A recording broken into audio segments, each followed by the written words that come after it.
Dear Santa Claus, this year, please bring me a man. Make him a brilliant man, Santa. Almost as brilliant as me. Let him have a tragic story and a love that could be ripped away when he inevitably becomes a monster for me to hunt. Let him do a science to himself so that he may be cursed to be embattled with me forever. Oh, and as always, if you can make it animal themed, you know how much I love that. Merry Christmas, love, Spider-Man. Hey, listen, you know what I like? You know what I really like? Rise of the Midnight Suns. Ghost Rider's sales were doing so well that Marvel decided to launch 4 new occult comic books in a 6-part story called Rise of the Midnight Suns. It's a Ghost Rider story. So who's Ghost Rider anyway? It's Danny Ketch. He was out in the cemetery one night and caught a cold, but it wasn't a cold. It was a spirit of vengeance. And now he's hanging out with this dude, Johnny Blaze. He used to be Ghost Rider, but he's not Ghost Rider anymore. He got much better. Thanks, bro. Now he's married, and he has kids, and he runs the traveling circus, and everything's great except he's babysitting Ghost Rider. Oh no, Danny had a vision. Lilith, the demon mother, is coming. She's a demon, so she's gonna do bad stuff to the world. Johnny doesn't want to get involved, so he goes full Pacino. They're making me do the stuff again. But you know that Johnny's down to be a 90s badass motorcycle anti-hero. Look at him. He has a double-barrel shotgun, long jacket, long hair, usually smoking, almost always wearing sunglasses, and is wearing the exact same shirt every day that he wore every day when he was Ghost Rider. Johnny Blaze is hot to ghost.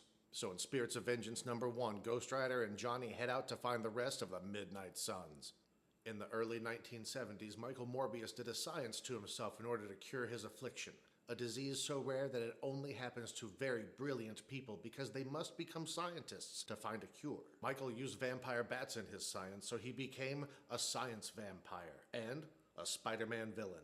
And for the next 20 years, that's all he was. He cried about being a vampire and he wore this skin suit. Nobody gets away with this look but Deadman.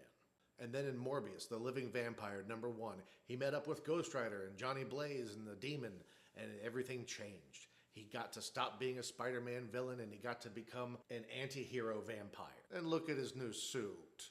Next is Darkhold, Pages from the Book of Sins #1.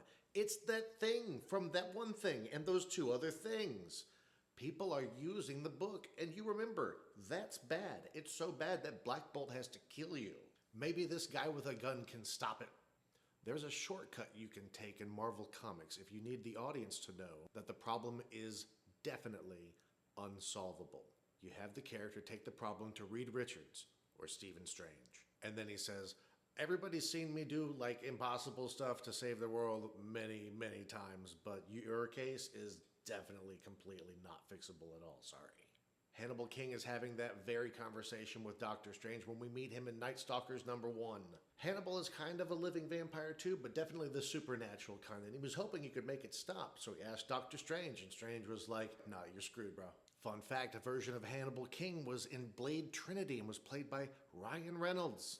So Night Stalkers is 3 dudes, and the second dude is Frank. But the third dude is Blade, the Daywalker, from Blade Trinity. This was a revamping of Blade's character. It was this version of the character that would go on to be covered in all that leather that we love so much. This version of the character was responsible for the Blade movies, and the Blade movies proved that Marvel movies could work, so, you know, just think about that. And then finally the whole gang gets together in the next issue of Ghost Rider, and they stop Lilith from doing the demon thing that she was going to do, which was very bad. And the good guys win. The day is saved. It's pretty good. It was a good time for Ghost Rider fans. So go find Rise of the Midnight Suns and read it, and I'll meet you back here. If you take Spider-Man away from Morbius and you add Ghost Rider, he's cool. That movie wasn't his fault.